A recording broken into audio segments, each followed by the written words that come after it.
তাহলে আমি বিবাহ করবো কাকে? 2 নম্বর উত্তর, রাধারানী কৃষ্ণের বাম অঙ্গ থেকে উৎপন্ন। তাহলে রাধারানী যদি কৃষ্ণের বাম অঙ্গ থেকে উৎপন্ন হয়, তাহলে রাধারানী কার অংশ? কৃষ্ণের অংশ। তাহলে কৃষ্ণেরই অংশের সঙ্গে কৃষ্ণের বিবাহ হয় কেমন করে? আর প্রেম মানে ভালোবাসা। তা আমার এই হাতটায় ব্যথা লাগলে আমি চেঁচাবো না? হাতটা তো আমার, পাটা আমার, মাথাটা আমার। রাধারানী কৃষ্ণ, কৃষ্ণ রাধার সঙ্গে প্রেম করবে না, কার সঙ্গে প্রেম করবে? আমরা প্রেম বলতে বুঝি না, তাই আমরা বলি। তাহলে প্রথম কথা হচ্ছে রাধারানী কৃষ্ণের বাম অঙ্গ থেকে উৎপন্ন।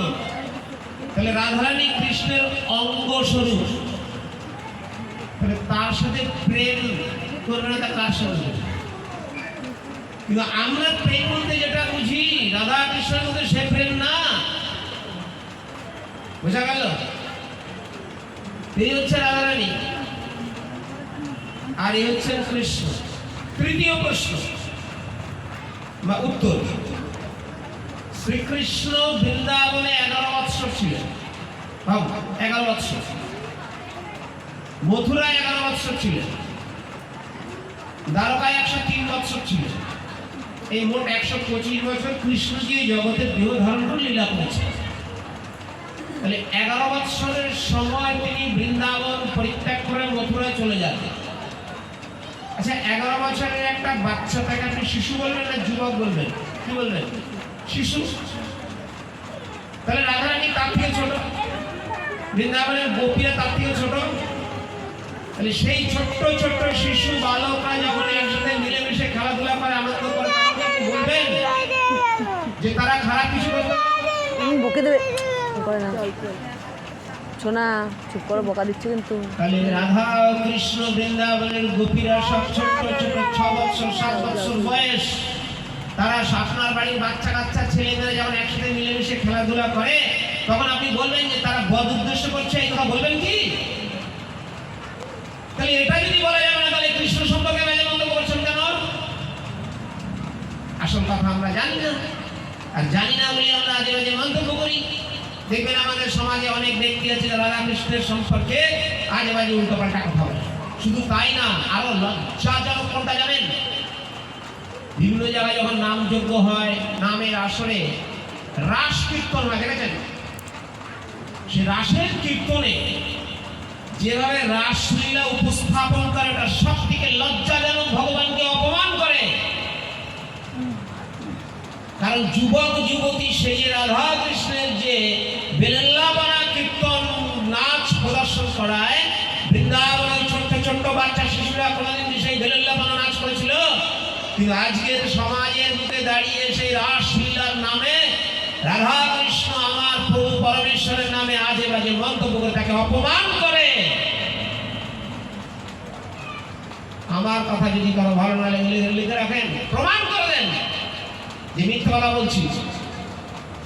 11 বৎসরের ছোট্ট ছোট্ট বাচ্চারা বৃন্দাবনে যখন একসাথে খেলাধুলা করতেন, আনন্দ করতেন, তিনি তো ভগবান পরমেশ্বর, সবকিছু সৃষ্টির মূলে তিনি। তিনি সকলকে যখন আনন্দ করছেন, সেখানে কটু মন্তব্য আসে কি করে? তাই রাধারানী বৃষভানু রাজার ঘরে জন্মগ্রহণের পর অন্ধ হয়েছিল, যোগবন্ত ছিল। কারণ তিনি কৃষ্ণকে যতক্ষণ না দেখবেন ততক্ষণ তিনি চোখ খুলবেন না।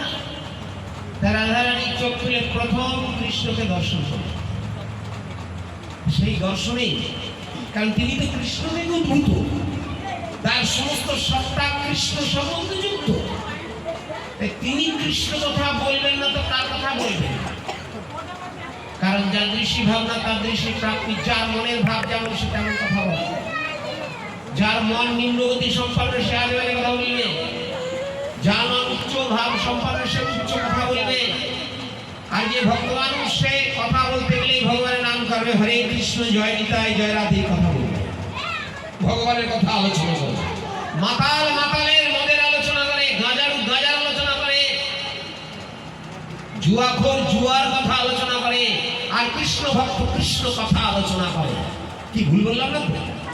এটাই ঠিক। তাই রাধারানী যে কৃষ্ণ কথা বলবে এটাই তো সত্য। তাই রাধারানী তার সখীদেরকে ডেকে বলছে, সদা সর্বদা তিনি ওই কৃষ্ণ কথাই বলেন। কৃষ্ণ কথা যখন বলেন, বলতে বলতে বলছেন, দেখ আমি যদি কৃষ্ণচরণ না পাই বলব, কারণ কৃষ্ণই আমার ধ্যান, কৃষ্ণই আমার জ্ঞান, কৃষ্ণই আমার সব। তাকে যদি আমি না পাই আমি মরে যাব।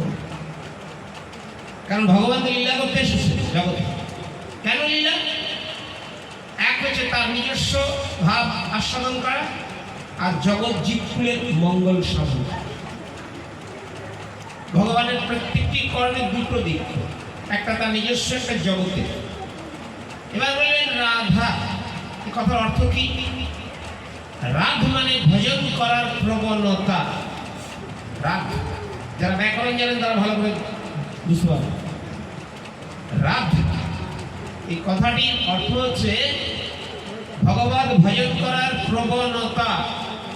যেমন একটা বাচ্চার যদি ভেতরে খাওয়ার প্রবণতা থাকে, চকলেট খাওয়ার প্রবণতা, দোকানের সামনে গিয়ে চকলেট দেখলেই তার খেতে ইচ্ছে করে, বলে এটা তার প্রবণতা। বাদুর রাত্রিবেলা বের হয়ে মিষ্টি ফল খাওয়ার জন্য, বলে ওটা তার প্রবণতা। তাই যে মানুষটির কৃষ্ণ ভজন করে গোবিন্দ চরণ পাওয়ার প্রবণতা রয়েছে তাকে বলা হচ্ছে রাধা। আর সেই প্রবণতা যার মধ্যে রয়েছে তাকে বলা হয় রাধা। তাহলে প্রভু পরমেশ্বর ভগবানকে পাওয়ার জন্য যে শ্রেষ্ঠ প্রবণতা, আকাঙ্ক্ষা, বাসনা, লোভ, লালসা, কামনা, এই সমস্ত কিছুর মূর্ত প্রতীক হচ্ছেন শ্রীমতী রাধা রানী। তাই রাধাকে ভজন না করে, রাধা ভাব প্রাপ্ত না হলে গোবিন্দকে লাভ করা যায় না। তুমি ভজন না করে লাভ করবে কি করে? তাই ভজন করো, মানে রাধা ভাব লাভ, আর কৃষ্ণ গোবিন্দ চরণ লাভ। তাই রাধারানী বলছেন, সখী আমি যদি কৃষ্ণচরণ না পাই আমি কিন্তু মারা যাব। এখন ওই ললিতা বিশাখা বলছি, কেন তুমি মরবে? তুমি জানো কৃষ্ণ প্রতিদিন এই পথ দিয়ে গোচারণে যায়, তুমি দেখতে পারো। বলে না, আমি আগে দেখবো না, তোর আগে আমাকে দেখা, তার একটা ছবি এঁকে দেখা। যদি আমার মনের মানুষ পটে থাকা ছবির সঙ্গে যদি মেলে তাহলে আমি দেখবো, নাহলে আমি দেখবো। মানুষ পটের কথা বললেন কেন? কারণ সম্পর্ক কিসের দ্বারা তৈরি হয়? দেহের দ্বারা সম্পর্ক হয় কি? হয় না, মনের দ্বারা সম্পর্ক তৈরি হয়। মনের দ্বারা সম্পর্ক তৈরি হয় যখন তখনই মানুষ দেহ দিয়ে এগিয়ে যায়। মনে মনে দেহের দ্বারা যদি সম্পর্ক হতো, তাহলে আপনি যখন হাটে বাজারে যান, কত লোকের সঙ্গে ধাক্কা লাগানো যায়, তাহলে তার সঙ্গে তো সম্পর্ক হয়ে যেত। কই হয় না তো? তাহলে সম্পর্ক কার সাথে হয়? যার সাথে মন দেওয়া নেওয়া হয় তার সাথে সম্পর্ক হয়। তাহলে মন দেওয়া নেওয়া করলে সম্পর্ক তৈরি হয়। তাহলে আপনি মন কাকে দেবেন? গোবিন্দকে? না মন জগতের টাকা পয়সা ধন দৌলত, কোনটা দেবেন? যদি মন ধন দৌলত টাকা পয়সার মধ্যে দিয়ে রাখেন, তাহলে ওইখানে সম্পর্ক তৈরি হবে, কৃষ্ণ নাম গোবিন্দ নাম বন্ধ হয়ে যাবে। আর কৃষ্ণ গোবিন্দ চরণে যদি মনটা দিয়ে রাখেন, তার সাথে সম্পর্ক তৈরি হবে। আর জগৎ সংসার, ওই জন্য বলছি জগৎ সংসার সবকিছু ব্যবহার করো, খাওয়া দাওয়া আনন্দ করো, আর প্রাণ